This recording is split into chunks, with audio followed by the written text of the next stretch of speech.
Hi friends, പുതിയൊരു വീഡിയോയിലേക്ക് എല്ലാവർക്കും സ്വാഗതം. ആകാശ് ഓഫീസിൽ നിന്നും തിരിച്ചെത്തിയ ശേഷം കേക്ക് കട്ടിംഗ് ഒക്കെ കഴിഞ്ഞ് റൂമിലേക്ക് വരികയാണ്. അങ്ങനെ ചാരു ആലോചിച്ച് നിൽക്കുമ്പോൾ ചാരുവിനോട് ആകാശ് സോറി എന്ന് പറയുമ്പോൾ, എന്തിനാണ് അക്കുചേട്ടൻ എന്നോട് സോറി പറയുന്നത്?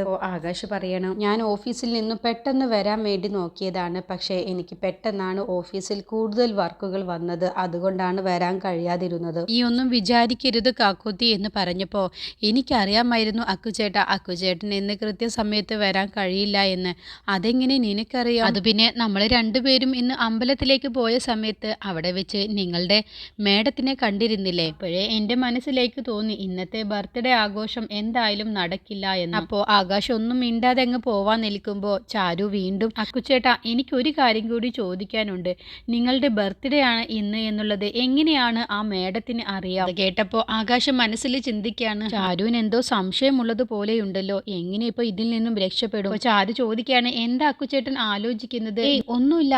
അല്ല, നീ ചോദിച്ചത് ഞങ്ങൾ തമ്മിൽ നിനക്കറിയാവുന്നതല്ലേ, ഞങ്ങൾ ഫ്രണ്ട്സുകളല്ലേ. പിന്നെ കഴിഞ്ഞ വർഷം എൻ്റെ പിറന്നാൾ ആഘോഷിച്ച സമയത്ത് അവൾക്ക് ഞാൻ കേക്ക് കൊടുത്തിരുന്നു. അത് ഓർമ്മയിൽ വെച്ചുകൊണ്ടാവും ഈ വർഷത്തെ പിറന്നാൾ അവൾക്ക് ഓർമ്മ വന്നത്. അവൾക്ക് നല്ല ഓർമ്മശക്തിയാണ് എന്ന് പറഞ്ഞപ്പോൾ ചാരു പറയാണ്, അത് ശരി, ഇത്രയും ഓർമ്മശക്തിയൊക്കെ ഉള്ള ആളായിട്ടാണോ നമ്മളെ രണ്ടുപേരെയും ഇന്ന് രാവിലെ അമ്പലത്തിൽ വെച്ച് കണ്ടിട്ട് പോലും അക്കുചേട്ടനോട് ഒരു പിറന്നാളാശംസ പോലും പറഞ്ഞില്ലല്ലോ. അതും പോരാഞ്ഞിട്ട് അർച്ചന കഴിപ്പിച്ചിട്ട് പ്രസാദം പോലും അവർ വാങ്ങാതെയല്ലേ പോയത്? ഇതിനർത്ഥം അവർക്ക് ഓർമ്മശക്തിയൊന്നും ഇല്ല എന്നല്ലേ? അതോ നമ്മളെ രണ്ടുപേരെയും അമ്പലത്തിൽ വെച്ച് ഒരുമിച്ച് കണ്ടപ്പോൾ അവർക്കത് പിടിച്ചില്ലേ? അതിനുള്ള ദേഷ്യം കൊണ്ടാണോ അവരവിടെ നിന്ന് ഒന്നും പറയാതെ മിണ്ടാതെ പോയത്? പെട്ടെന്ന് ആകാശ് പതർച്ചയോട് കൂടി പറയും, നമ്മളോട് എന്തിനാണ് അവർക്ക് ദേഷ്യമുള്ളത്? അതൊന്നും ആവില്ല, അവർക്ക് എന്തെങ്കിലും പെട്ടെന്ന് അർജന്റായിട്ട് എന്തെങ്കിലും വർക്ക് വന്നിട്ടുണ്ടാവും, അതുകൊണ്ടായിരിക്കും പോയിട്ടുണ്ടാവുക. അപ്പോൾ ചാരു പറയണേ, അതൊന്നുമല്ല അക്കുചേട്ടാ, അവർക്ക് എന്തോ മനസ്സിലുണ്ട്, അവർക്ക് എന്തോ നമ്മളോട് ഒരു ദേഷ്യമുണ്ട്, അതുകൊണ്ടാണ് അവർ അമ്പലത്തിലേക്ക് വന്നിട്ട് അവിടെ നിന്ന് പ്രസാദം പോലും വാങ്ങാതെ തിരിച്ചു പോയത്. അക്കുചേട്ടനോട് അവർക്ക് എന്തോ ഒരു ദേഷ്യമുണ്ട്. ആദ്യം എന്താണ് ആ ദേഷ്യം എന്നുള്ളത് അക്കുചേട്ടൻ കണ്ടുപിടിച്ച് അതിനുള്ള പരിഹാരം കണ്ടെത്തണം. എന്നാൽ മാത്രമാണ് അവരുടെ മനസ്സിലുള്ള ആ ദേഷ്യം അടങ്ങുമോ? അതൊക്കെ കേൾക്കുമ്പോൾ ആകാശിന് ചാരുവിൻ്റെ മുന്നിൽ സത്യം പറയാനാവാതെ ഒന്നും മിണ്ടാതെ നിൽക്കുകയാണ്. അപ്പോൾ ചാരു ഇതെല്ലാം സത്യങ്ങളെല്ലാം അറിഞ്ഞുകൊണ്ടാണ് ആകാശിനോട് മനഃപൂർവ്വം ഇതൊക്കെ ചോദിക്കുന്നത് എന്നുള്ളത് ആകാശിനും അറിയില്ല.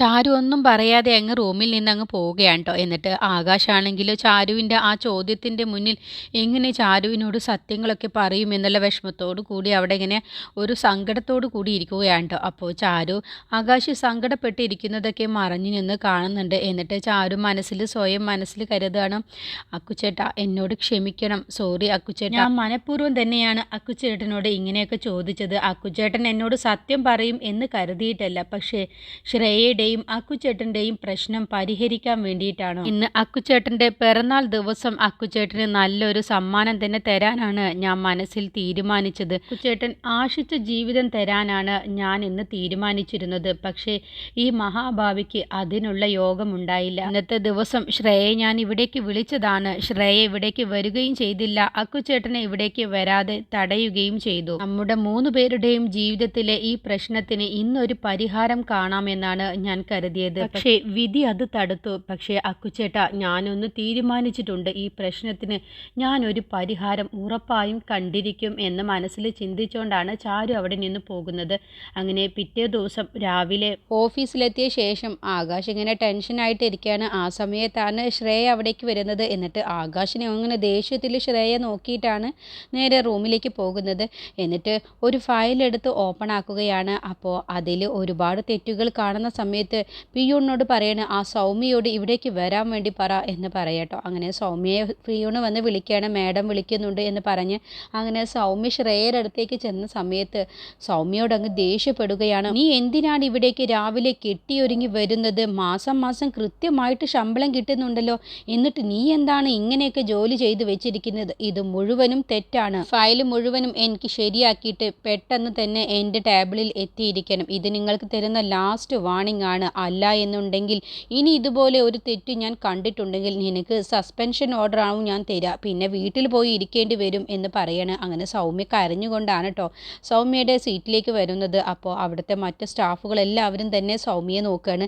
അപ്പോൾ ആകാശ് സൗമ്യയോട് പറയണം, സൗമ്യ ഇങ്ങനെ കരയല്ലേ, മേഡത്തെക്കുറിച്ച് നിങ്ങൾക്ക് എല്ലാവർക്കും നല്ലതുപോലെ അറിയാവുന്നതല്ലേ, ഇതൊക്കെ മനസ്സിൽ കൊടുക്കേണ്ട, സൗമ്യ കരയാതിരിക്കുക എന്ന് പറഞ്ഞ് ആശ്വസിപ്പിക്കുകയാണ്. അപ്പോഴാണ് ശ്രേയ അവിടേക്ക് വരുന്നത്. എന്നിട്ട് പറയണേ, പ്രദീപ് നമുക്ക് പെട്ടെന്ന് തന്നെ ഒരു സ്ഥലം വരെ പോവാനുണ്ട്, ആകാശിനോട് കൂടി വരാൻ പറ എന്നും പറഞ്ഞ് ശ്രേയ ആകാശിനെയും കൂട്ടി ആ സ്ഥലത്തേക്ക് പോവുകയാണ് കേട്ടോ. ഈ സമയം ചാരു ബാലനോട് പറയാണ്, ബാലമാമേ എനിക്ക് കുറച്ച് കല്യാണത്തിൻ്റെ സാരിയുടെ ഓർഡർ വന്നിട്ടുണ്ട്, ഞാൻ അതിനെക്കുറിച്ച് ഒന്ന് അവരോട് ചോദിച്ചറിയാൻ വേണ്ടി അവിടേക്ക് പോവുകയാണെന്ന് പറയുമ്പോൾ ബാലൻ പറയണ, മോളെ ഇപ്പം നല്ല വെയിലല്ലേ, ഈ സമയത്ത് എന്തിനാണ് മോള് തനിച്ച് വണ്ടി എടുത്തുകൊണ്ട് പോകുന്നത്, അത് സാരമില്ല ബാലമാമേ, ഞാൻ പോയിട്ട് പെട്ടെന്ന് തിരിച്ചു വരാം എന്ന് പറഞ്ഞുകൊണ്ടാണ് ചാരു അവിടെ നിന്ന് പോകുന്നത്. ഈ സമയം ശ്രേയ ആകാശിനെയും കൂട്ടി പ്രദീപിനെയും കൂട്ടി ആ സ്ഥലത്തേക്ക് എത്തുകയാണ്. അപ്പോൾ അവിടെ ഒരു തരിശായി കിടക്കുന്ന ഒരു ഭൂമിയാണ്, നല്ല വെയിലുമുണ്ട്.